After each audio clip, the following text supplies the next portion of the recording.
அப்போ பாருங்க இங்கே என்ன சொல்கிறாரு பாருங்க, தேவனுடைய ஆவிக்குரியவைகளை ஏற்றுக்கொள்ள பிரகாரமாய் ஆராய்ந்து நிதானிக்கிறவர்களானால் நிதானிப்புகிறார்கள். ஒரு அல்லேலூயா சொல்லுங்க. ஜென்ம மனுஷனான தேவனுடைய ஆவிகளை ஏற்றுக்கொள்ளான். தேவனுடைய ஆவிக்குரிய காரியத்தை என்ன பண்ணான்? ஜென்ம ஸ்பாவத்தில் இருக்கான் தெரியுமா? பெயர் கிறிஸ்தவனாக இருப்பான். அவன் ஆவிக்குரிய கிறிஸ்தவன் கிடையாது, அவன் பேர் கிறிஸ்தவன் தான். ஆனால் அவன் ஜென்ம ஸ்பாவத்தில் இருக்கான். ஆனால் ஆவிக்குரிய ரீதியில் இருக்கிறவன் எப்படி இருப்பான்? விசுவாசத்தில் இருப்பான். இதை விசுவாசிக்கிறவர்களுக்கு அப்படியே நடக்கும் என்றால் அவர்கள் ஆவிக்குரியிலே இருக்கிறார்கள். அல்லேலூயா. அவைகளை அவனுக்கு பைத்தியமாக தோன்றும். அவைகள் ஆவிக்கு ஏற்ற பிரகாரமாய் ஆராய்ந்து நிதானிக்கப்படுகிறவைகளினால் அவைகளை அறிய மாட்டான். ஆனால் ஆவிக்குரியவன் எல்லாவற்றையும் ஆராய்ந்து நிதானிக்கிறான். சொல்லுங்க, எல்லாவற்றையும் ஆவிக்குரியவன் நிதானித்து ஆராய்ந்து நிதானிக்கிறான். அல்லேலூயா. நீ ஆராயணும் முதல்ல. ஏன் இப்படி சொன்னார் ஆவியானவர் பாஸ்டர் அம்மா மூலமாக? ஏன் இப்படி சொன்னார் பாஸ்டர் மூலமாக? ஏன் என்ன பாஸ்டர் இப்படி திட்டினார்? எனக்கு ஏன் இது பண்ணாங்க?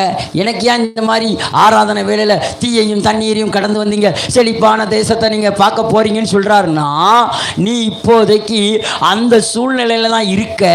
தீக்குள்ளே போய்கிட்டு இருக்கிற, தண்ணீரை கடந்து போய்கிட்டு இருக்கிற. ஆனால் உனக்கு ஒரு செழிப்பான இடத்தை வைத்திருக்கிறார் என்பதை தேவ ஆவியானவர் உனக்கு திட்டமும் தெளிவுமாய் ஒரு வரைபடத்தை உனக்கு முன்பாக வைத்திருக்கிறார்.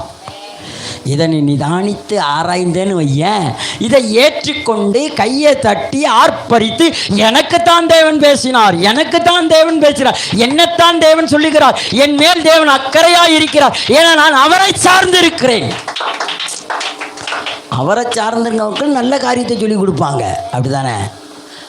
உங்கள் பிள்ளை உங்களை சார்ந்திருந்தால் உங்கள் பிள்ளைக்கு நீங்கள் என்ன செஞ்சு கொடுப்பீங்க? நல்ல காரியத்தை செய்வீங்க. ஆனால் உங்கள் பிள்ளை உங்களை சார்ந்தில்லைன்னு கேடு கெட்டு போன விட்டுருவீங்க. அப்படி தானே? கேட்டால் கேளு, கேட்கலைன்னா உனக்கு தான் கேடு. அல்லேலூயா. கேட்டால் நலன், கேட்காவிட்டால் கேடு. கேடை விளைவிப்பது யாரு? நீ கீழ்ப்படிவதில்லை. அல்லேலூயா. பாருங்கள், இங்கள் அவன் ஆராய்ந்து நிதானித்து அறிகிறான்.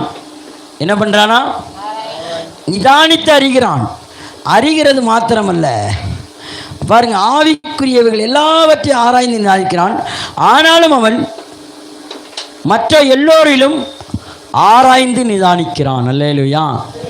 மற்ற எல்லோரிலும் ஆராய்ந்து நிதானித்து அமைதியாக இருக்கான். இல்லை, கர்த்தர் என்னை இந்த வழியில் தான் ஒழுங்காக நடத்துகிறாரு, அவர் பாதையில் நான் ஒழுங்காக போவேன் அப்படின்னு நீங்கள் நினச்சிட்டிங்கன்னு வைங்களேன், உங்கள் இருதயத்தில் கொஞ்சம் கூட கண்ணீர் வராது, கவலை வராது, சோர்வு வராது, பலவீனம் வராது.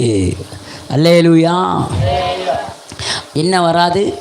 பலவீனம் வராது, சோர்வு வராது, கவலை வராது, கொஞ்சம் கூட உங்களுக்கு பயமும் வராது. அல்லேலூயா. பயம் வருமா? சத்தியமாக நான் சொல்கிறேன், நீ நிதானித்து நடக்க பழகிட்டேன்னா உனக்கு பயம் இல்லை. பயம் உன்னை விட்டு அறவே போய்விடும். பயம் இருக்கிறவனுக்கு இருண்டதெல்லாம் என்னவா தெரியுமா? பேயா தெரியும். பயம் இல்லாதவனுக்கு இருண்டதெல்லாம் வெளிச்சமாக தெரியும். ரலிலியா சொல்லுங்க. அப்போ நம்ம வாழ்க்கையில் பயம் இல்லை. பாட்டு பாடுனா மட்டும் போதாது, நம்ம வாழ்க்கையில் பயம் இல்லாத ஒரு வாழ்க்கை பயணத்தை நாம் செலுத்தும் போது நமக்கு முன்பாக எந்த தோல்வியும் படுத்து கிடக்க முடியாது, எந்த சோர்வும் நமக்கு முன்பாக படுத்து கிடக்க முடியாது. நீ எழுந்து நின்று கர்த்தர் உன்னை வாழ வைக்க முடியும். நீ இதுவரைக்கும் உழைக்காததை, இதுவரைக்கும் சம்பாத்தியம் பண்ணாத இந்த வருஷம் உன்னை சீக்கிரத்தில் கொண்டு வர முடியும்.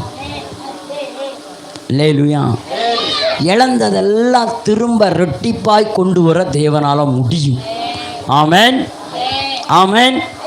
பாருங்கள், நீங்கள் தொழில் செய்யும் போது உங்களுடன் அதே தொழில் வேறு 10 நபர்கள் ஒரு பேர் வந்தாலும் நீங்கள் ஆவியானவரால் நடத்தப்படுவதினால் நீங்கள் அவர்களை நிதானித்து அறிந்து கொள்ளப்படுவீர்கள். அவர்கள் இடையிலே இந்த இடத்தில் தோல்வி அடைந்து சந்தித்து விடுவார்கள். அல்லேலூயா. என்னத்தை பண்ணுவாங்க?